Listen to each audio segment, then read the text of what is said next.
बानू, ह्या सुखात तू वाहवत जाऊ नये म्हणून मी तुला सावध करतो आहे. तुम्ही एवढं म्हणता आहेसा म्हणजे नक्कीच काहीतरी होणार आहे, हो ना? मी जे काही सांगितलं आहे त्याचा मतितार्थ समजून घे. जी. बानू, चिंता नको करू, कसलाच विचार करू नको. पर देवा, तुम्हीच माझ्या जीवाला घोर लावाल. आता तुम्हीच मला सांगा, तुम्ही मला सोडून तर नाही ना जाणार? बानू, मी ह्यापूर्वीही सांगितलं आहे आणि आताही मी तुला हेच सांगतो आहे की जोपर्यंत तुझी इच्छा आहे तोपर्यंत मी तुझ्या बरोबरच असेन. पर माझी तर इच्छा आहे का मला तुमच्या संग राहायला मिळावं.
नारायण नारायण. महाराज या या. नारायण नारायण. अब्बासा की वाईज? अरे असू दे अजामिळ, कसा आहेस? बरा हाय जी. वाडा शांत शांत वाटतो आहे. वय म्या एकलाच आहे वाड्यावर. हो का बरं? देवान बानू बाहेर गेले आहेत. नारायण नारायण. काही काम होतं का तुमचं? माझं?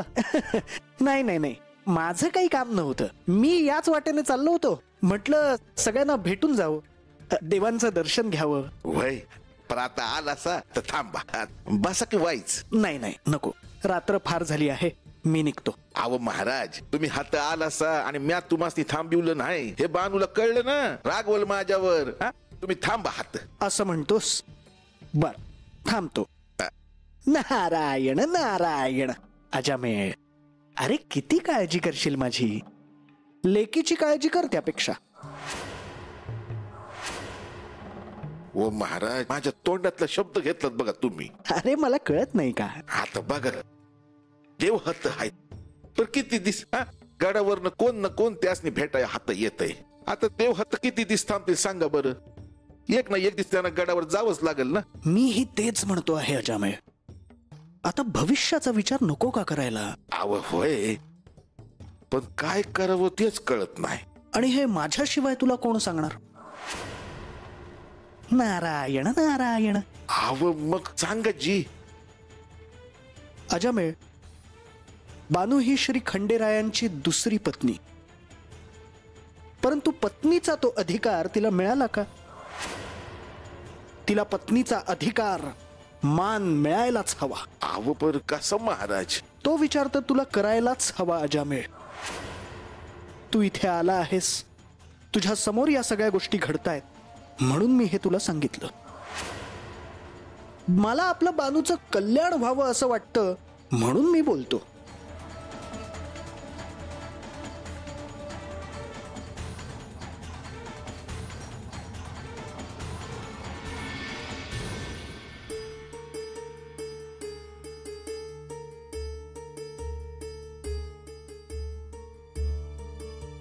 म्हाळसा, येऊ का? देवी या ना.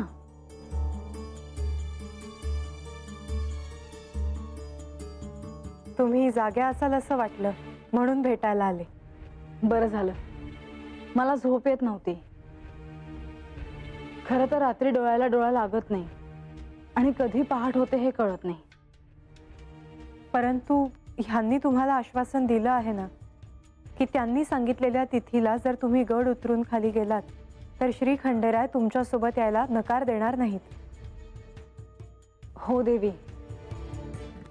त्यामुळे खरं तर माझी चिंता खूपशी दूर झाली आहे. कधी तो क्षण येतो याची वाट पाहते आहे मी. कधी मी त्यांना घेऊन येते असं मला झालंय. म्हाळसा, मी समजू शकते. हे गडावर नाहीत तर एकटं वाटतंय मला. यांच्याशिवाय जगण्याचे त्राण नाही माझ्यात. हे कसले प्रेम आहे हे मला कळत नाही देवी. हे असं का होतं आहे ह्याचंही एक कारण आहे, परंतु ते सांगण्याची अनुमती मला नाही. पण ते मला कधी कळेल हे मला ठाऊक नाही. कळेल. तो दिवस सुवर्णाक्षरांनी लिहिला असेल. पण देवी, हे नक्की येतील ना? हो, का नाही, परंतु ह्यांनी सांगितल्यावरच जा, त्याआधी नाही. हो, मी ध्यानात ठेवेन. पण तो क्षण लवकर यावा एवढंच. येईल. आता फार अवधी नाही.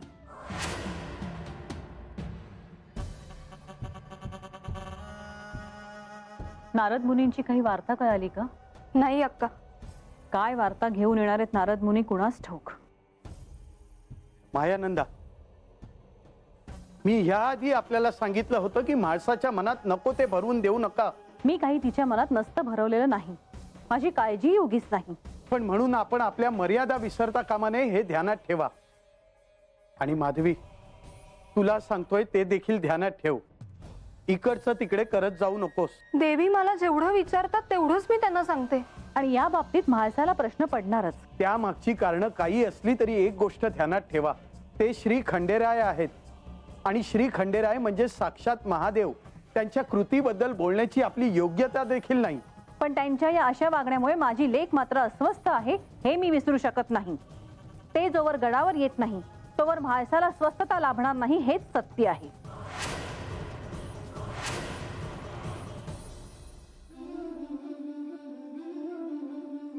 तुम्ही मला सोडून त्या बानूकडे गेलात. तिला दिलेल्या वचनासाठी तुम्ही मला दिलेलं वचन मोडलं. तुम्ही मला कधी अंतर देणार नाहीत असं म्हणाला होतात. ते तुम्ही विसरलात का? कधी कधी मला असं वाटतं की जर तुम्ही माझ्या बरोबर नसाल तर या साऱ्याला काय अर्थ आहे. या साऱ्यापासून दूर जावं असं वाटतं मला.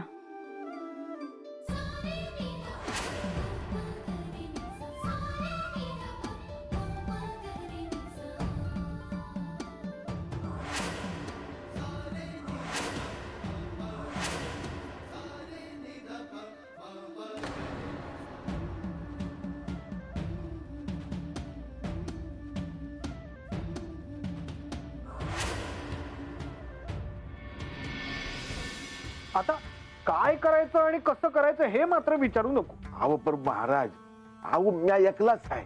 तुम्ही 4 गोष्टी सांगितल्या ना तर म्या काहीतरी करत बघा. बघ हा, नाहीतर मी सांगायचो आणि मग नंतर तू सांगायचास की महाराजांनी सांगितलं म्हणून मी असं असं केलं. माझं नाव कुठे येता कामा नये. अहो तुमचं नाव नाही घेणार म्या. बघ हा, शब्द पाय, नाहीतर पाप लागेल. अहो नाही, कोणा मोर नाही घेणार तुमचं नाव. बर, सांगतो. आता गडावर यज्ञ होणार आहे. यज्ञ कसला? महायज्ञच आहे तो. सगळी प्रजा तिथे असणार आहे. देशोदेशीचे राजे असणार आहेत. हीच योग्य वेळ आहे. म्हणजे काय करायचं म्या? सांगतो, धीर धर.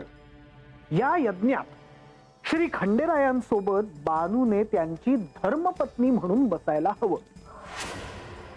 एका अर्थाने ही राजमान्यता आहे आणि लोकमान्यता देखील.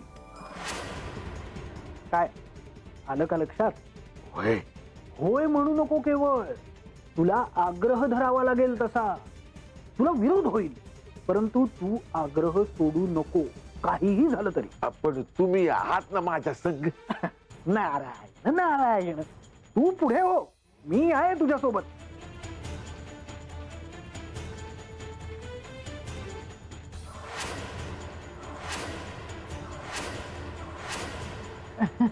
देवा, आपण क्षमा असावी देवा, माझे लक्षच गेले नाही.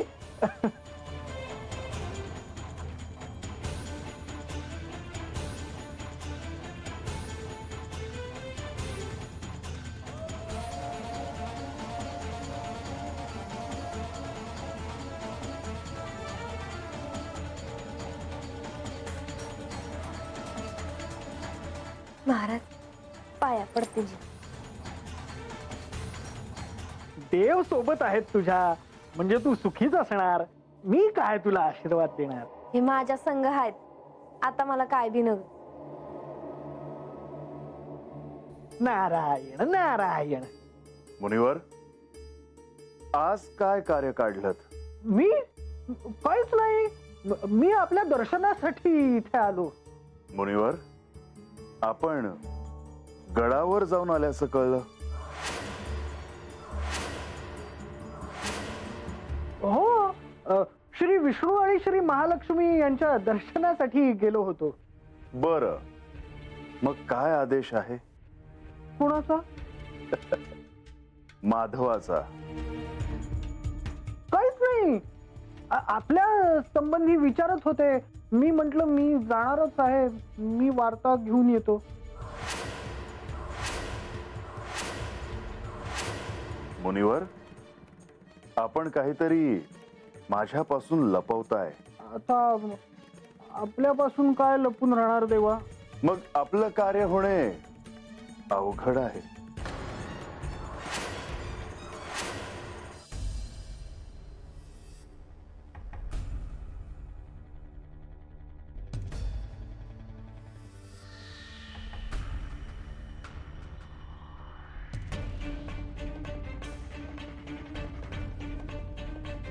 महाराज, आज काय काम घेऊन आला हायसा?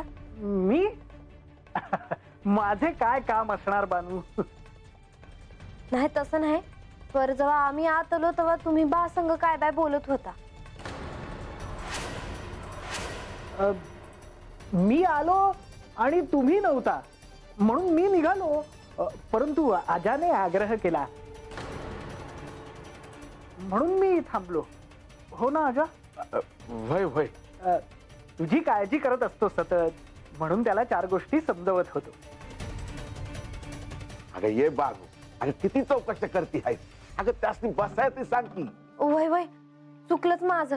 महाराज, आता तुम्ही आला हायसा तर जेवणच जावा. चला. यावेळी छे छे छे, सूर्यास्त झाल्यानंतर मी पाणी सुद्धा प्राशन करत नाही. बरं मग बसा तरी महाराज, मी आलेच. नारायण नारायण. देव म्हणाले तसे आज इथे काही काम होणार नाही. इथून निघालेलेच बरे. हो महाराज, आता तुम्ही थांबा, देव आला आहेत की. मुनिवर, फार काळ एके ठिकाणी न थांबण्याचा संकल्प आहे ना तुमचा? होय देवा, तसेही इथे थांबून आता बराच वेळ झाला. रात्रही बरीच झाली आहे.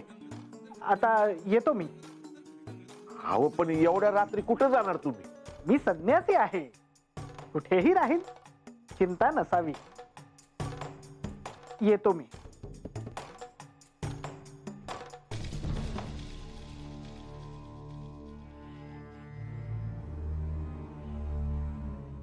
नारायण नारायण.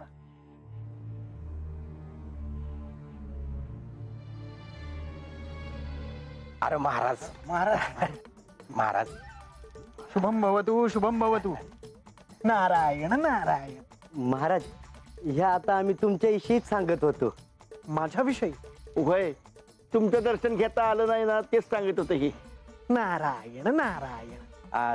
तुम्ही आता कसं काय येणं केलं गडावर, म्हणजे असं रात्रीच्या वेळेला? असाच आलो. महाराज, तुम्हाला जेवण आणू का? नाही नाही, नको नको, मी परान्न घेत नाही. अहो असं कसं मुनिवर? अहो देवीसनी कळालं का तुम्ही हात गडावर हायसा, तर काय म्हणतील ते आम्हास? मी गडावर आहे हे श्री म्हाळसा देवींना कळू नये हीच माझी इच्छा आहे. कारण जर त्यांना हे कळले तर त्या मला भेटायला येणार आणि मग मी त्यांना काय सांगावे?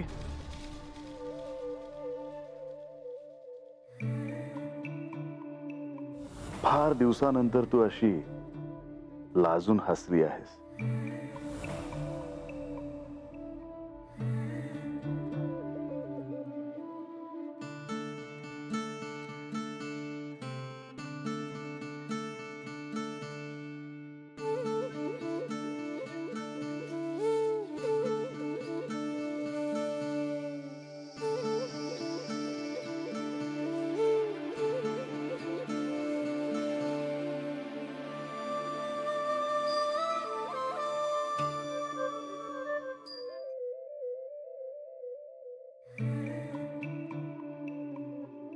बानू, अशा कोणत्या विचारात होतीस की जेणेकरून तुझ्या मुखावरील हे हास्य जाता जात नव्हते? देवा, आता काय तुम्हासनी ठावं नाही भय. अव आज माझ्या इतका आनंदी कुणी बी नाही हे ठावं आहे तुम्हाला.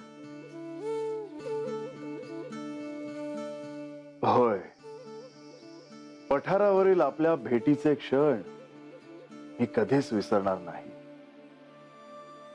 तुला आनंद झाला ह्याचाच मला आनंद अधिक आहे.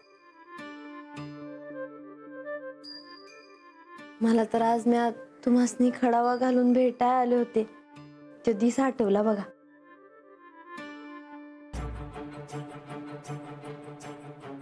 खरच ती भेट अविस्मरणीय होती. तू आणि मी, आपण कधीही विसरणार नाही ती भेट. भाईजी, पण विवाहानंतर आज आपण पहिल्यांदाच अशा प्रकारे बाहेर पडलो होतो. तर देवा, तुम्ही होता म्हणून ते झालं, नाहीतर नसतं झालं बघा.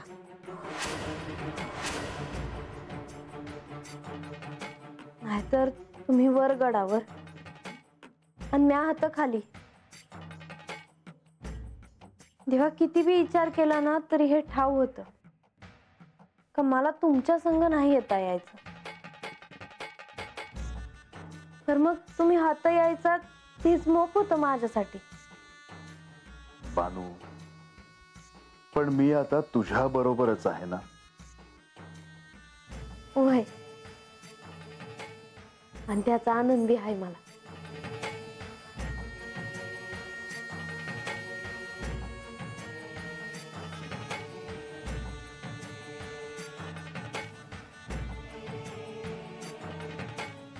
बानू, पण अचानक तुझ्या मुखावर चिंता का आहे?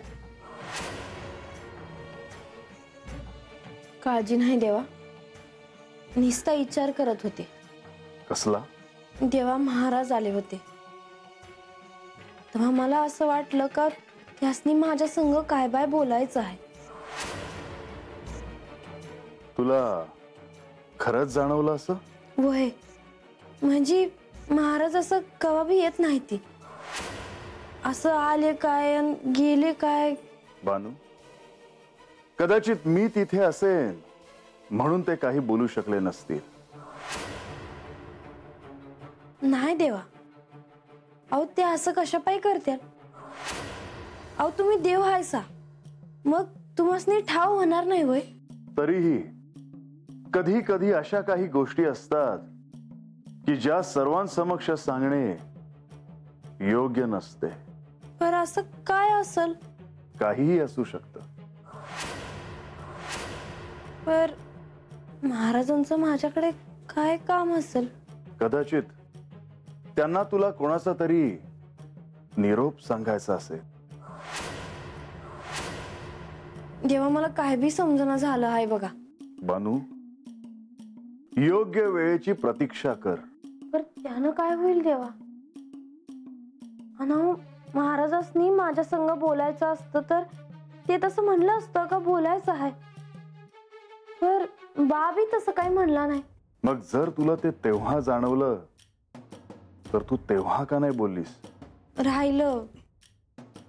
पर काय विचारायचं असेल?